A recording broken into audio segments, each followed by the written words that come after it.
Numéro 1. Annecy. Annecy est une ville des Alpes située dans le sud-est de la France. Entouré de montagnes, le lac d'Annecy est admirable grâce à la douceur de ses paysages.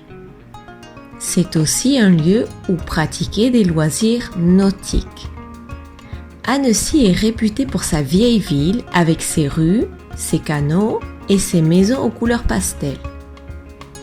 Surplombant la ville, le château médiéval d'Annecy, ancienne résidence des comtes de Genève, abrite un musée proposant des objets régionaux et une exposition sur l'histoire naturelle.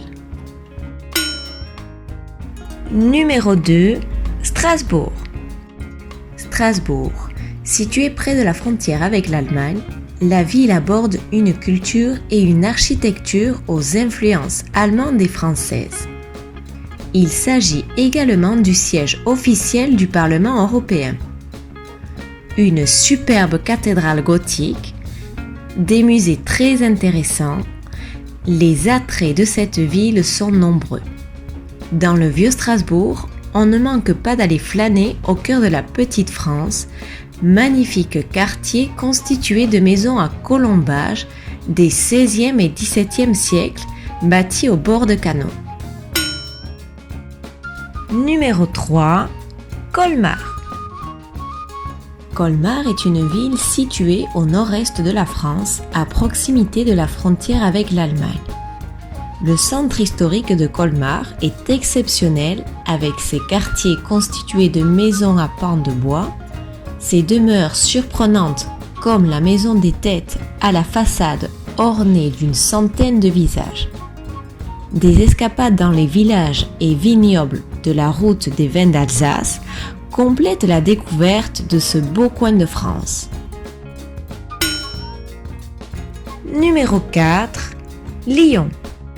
Il y a beaucoup de choses à voir dans cette grande ville.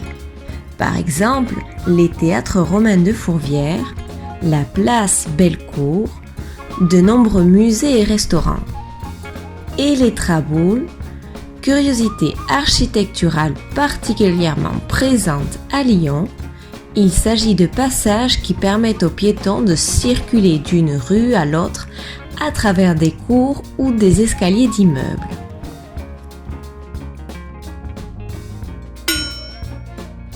Numéro 5. Reims. Reims et sa cathédrale. C'est dans la cathédrale gothique de Reims que furent sacrés durant des siècles les rois de France. En plus de cet édifice orné notamment d'une fameuse statue de l'ange au sourire, on ne manque pas d'aller visiter le palais du Thau et la basilique Saint-Rémy, ainsi que les caves de maisons de champagne. Reims est une des capitales du champagne.